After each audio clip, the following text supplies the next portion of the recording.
हरी बोल हरी बोल हरी बोल। मित्रों, आप सबका मित्र सका दोस्त मस्त दीपक, बिंदास दीपक, श्री हरि का दास दीपक एक बार फिर हाजिर है आप सबके समक्ष अपने इस आध्यात्मिक यूट्यूब चैनल श्री हरि का दास दीपक पर। और आज मन के भावों में बात होगी कि हमें कैसे पता चले कि श्री हरि प्रभु की कृपा हम पे बरस रही है।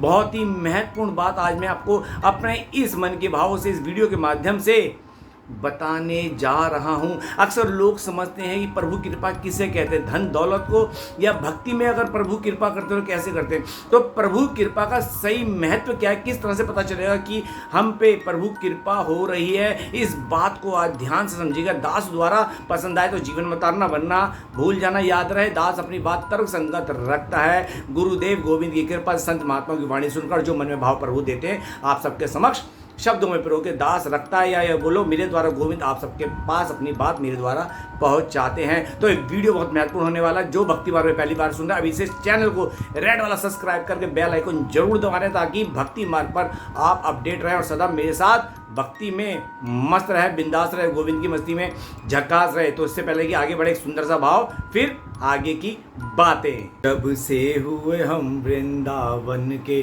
तब से हम पागल हो गए। जब से हुए हम वृंदावन के, तब से हम पागल हो गए। ऐसा नशा चढ़ा वृंदावन का, हम ब्रज के होकर रह गए। ऐसा नशा चढ़ा वृंदावन का, हम ब्रज के होकर रह गए। जब से हुए हम वृंदावन के, तब से हम पागल हो गए। हम तो पागल हैं वृंदावन धाम के। तो मित्रों, स्वागत है आप सबका दास के इस आध्यात्मिक चैनल पर मन के भावों में। आज हम बात करने जा रहे हैं कि हमें कैसे पता चले कि हम पे प्रभु श्री हरि की कृपा बरस रही है। देखिए, प्राय अक्सर क्या होता है, धन दौलत यश कीर्ति हम सबके पास अपने कर्म अनुसार है। अक्सर हम क्या कहते हैं, अरे सब कुछ तो प्रभु का दिया हुआ है। ये ऊपरी तौर पर बोलते हैं। मैं कम शब्दों में ज्यादा समझाने की कोशिश करूंगा। अक्सर धन दौलत होता है तो क्या कहते हैं, अरे प्रभु जी की कृपा है, अरे प्रभु राम की कृपा है, अरे कृष्ण की कृपा है। अच्छी बात है, ये उनकी कृपा है, लेकिन आपकी भौतिक जगत है ना, ये तो आपके कर्म अनुसार आपको फल स्वरूप आपको मिला है। मैं यहाँ आज एक बात क्लियर करूं कि सबसे पहले हमारे कर्म के हिसाब से हमारा सारा स्ट्रक्चर तैयार होता है, फिर हमारा शरीर बनता है। याद रहे, शरीर बनके उसके कर्म नहीं निर्माण होते। कर्म के अनुसार ही पहले हमें कौन हमारा अगला पिता होगा, माता होगी, पति होगा, पत्नी होगी, बहन होगा, यार दोस्त दुश्मन, कहाँ जन्म लेंगे, किस कुल में जन्मेंगे, ये सब कुछ पहले से ही बनता है। उसके बाद उसके अनुरूप हमारा शरीर कैसे होगा, फिर हमारे शरीर का निर्माण होता है। अर्थात इस जन्म में जो भी सुख दुख हम लेके आते हैं, पूर्व जन्म के कर्म जिसे कहते हैं प्रारब्ध, उनके फल स्वरूप हमें यहाँ मिलता है। बीवी के रूप में, दोस्त के रूप में, माँ बाप के रूप में, दुश्मन के रूप में। अगर आप घर में कुत्ता भी पालते जो कि वर्जित है, उसके रूप में उस कुत्ते से भी तुम्हारा पुराना संबंध होता है। याद रहे, जिसके घर में कुत्ता होता है उसके कुल का सर्वनाश निश्चित होता है। ये मैंने शास्त्र बोलते हैं और संतों की वाणी में मैंने कई बार सुना है। और इसका जिक्र स्वर्गारोहण पर महाभारत में खंड 6 स्वर्गारोहण पर्व लाके आप पढ़ सकते हो। उसमें साफ बताया कुत्ता रखना घर में कितना बड़ा अभिशाप है। खैर, अब बात यहाँ कुत्ते की नहीं हो रही, कर्म की हो रही। मैं तो बता रहा हूँ, अगर आपके घर में कुत्ता भी है तो भी आपके पूर्व जन्म का कर्म है, लेकिन वो आपकी ऐसी हम तैसी कर रहा है क्योंकि उसके द्वारा आपके पितरों का भी नाश हो रहा है और आपका भी अगला जन्म 99.999% उसी योनि में होना। बात कड़वी है लेकिन सत्य है। तो हमारा जो पूर्व जन्म से लेके इस जन्म का जो भी सफर होता है हमारे कर्म अनुसार होता है, हमने कहाँ जाना है, क्या करना है। लेकिन ये जो धन दौलत माया में जिसमें आप लीन होते हो, जिसमें आप प्रभु को सुबह उठ के आप धूप अगरबत्ती जो करते हो कहते हो ये भक्ति है, भक्ति नहीं है। ये तो आपकी दिनचर्या है, सुबह उठ के चाय पीना, दूध पीना, वैसे चलो जी भगवान के आगे घंटी बजा ली, दीप जला लिया, धूपम अगरबत्ती जला ली, बस। ये क्या है, ये भक्ति नहीं है, ये तो फॉर्मलिटी है, फॉर्मलिटी। अब आप समझते हैं फिर कृपा क्या है। ये जो आप कर रहे हो, धन दौलत मिला, अरे ये तो चंद पल का है, ये तो क्षण भंगुर है। ये सुख क्षण भंगुर है, दुख क्षण भंगुर, कुछ पल का है। ये सुख परमानेंट नहीं रह गई, धन दौलत परमानेंट नहीं रहेगी। जिस तरह शरीर परमानेंट रही, दिन पे दिन हम सोचते हैं हमारी उम्र बढ़ रही है, हम बड़े हो रहे हैं, असल में हमारी जिंदगी घट रही है। अगर आज मेरी उम्र इस समय 50 साल है तो मैं कहूँगा यार हम तो 50 साल के हो गए। अरे भैया 50 साल हमारी जिंदगी से घट गए।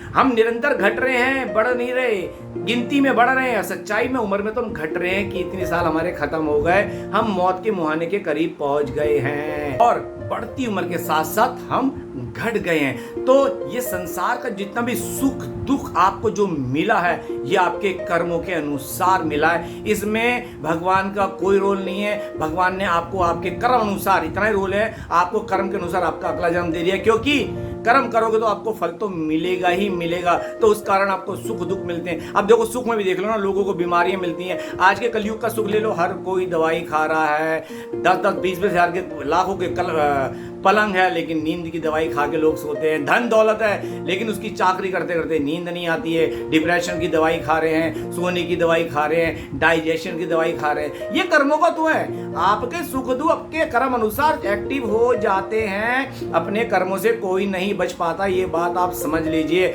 जब भीष्म पिता नहीं बच पाए, बाणों की सैया पे जिन्हें लेटना पड़ा, तो हम कलयुग इंसान क्या बचेंगे। वो भी द्वापर युग में श्री कृष्ण के सामने जिन्होंने अपनी देह त्यागी थी, तब भी उन्हें वो बाणों की सैया पे लेटना पड़ा था, ना जाने 60-70 दिन जो भी थे।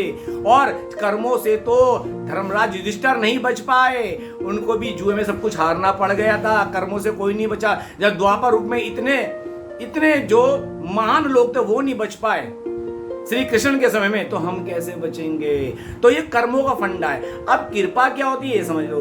भक्ति मार्ग में कृपा मानी जाती है। अगर आपको संतों का संग मिल रहा है, आपका मन भक्ति में लग रहा है, आप संतों के भाव सुनने में आपका मन गदगद हो रहा है, आप वैष्णवों का संग कर रहे हैं, आपको जहाँ राधा नाम मिले वहीं आप झूमने लग जाते हैं, जहाँ कृष्ण नाम ले वहीं पागलों की तरह घूमने लग जाते हैं। मतलब जो आप भक्ति मार्ग में अगर आपके साथ ऐसा हो रहा, समझ लो आप पे प्रभु कृपा बरसनी शुरू हो गई है।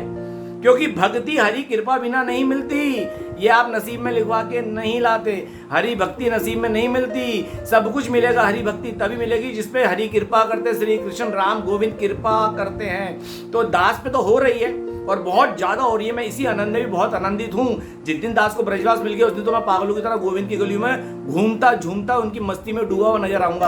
और होने वाला है, मेरे मन से आवाज आ रही, बहुत जल्दी मेरे गोविंद, मेरे श्री राधा रानी मुझे ब्रजवास देंगी।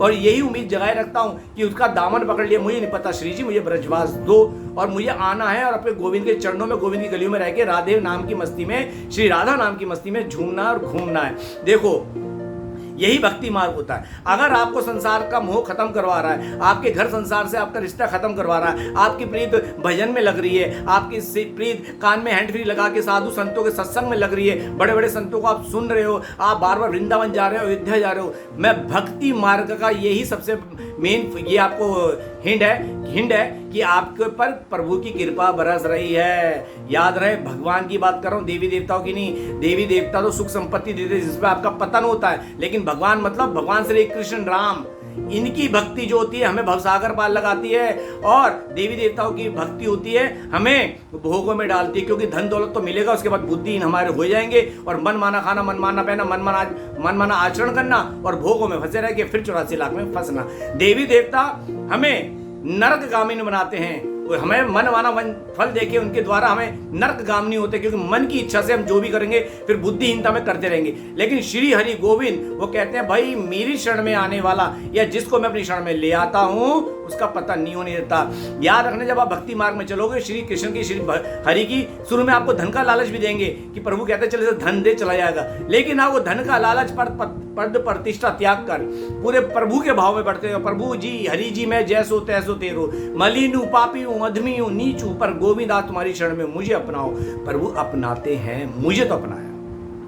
तो ये भक्ति मार्ग में आपको बहुत बड़ा हिंट दिया है मैंने कि आपकी इस तरह से तरक्की निश्चित है, आप चलोगे तो। और यही है, हमें पता चल जाता है कि हम भक्ति में आगे तरक्की कर रहे हैं। लोग मेरे से कई बार कहते हैं, अरे दीपक जहां प्रभु रख ले, जो प्रभु करे प्रभु करवा रहे। अरे प्रभु तो कहते हैं मेरी भक्ति कर, भावसागर पार लग।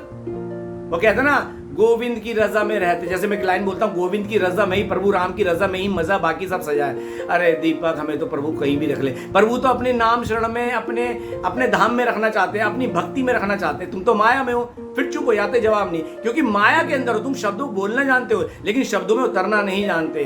गोविंद सदा अपने भक्त को अपने आनंद में रखना पसंद करते हैं। ये भौतिक माया तो क्षणभंगुर है, आज है कल नहीं है। इसके जाते आप डिप्रेशन में आओगे, कल तक ऐसा था, हे आज तो मैं जीरो हो गया, मेरी शेयर मार्केट डूब गई, मेरा बिजनेस डूब गया, है, क्योंकि आपकी प्रीत जगत की माया से लगी है। लेकिन प्रभु की भक्ति में जो रहता है उसे माया विचलित नहीं करती। अगर वो सब कुछ हार भी जाता है तो वो भी विचलित नहीं होता है।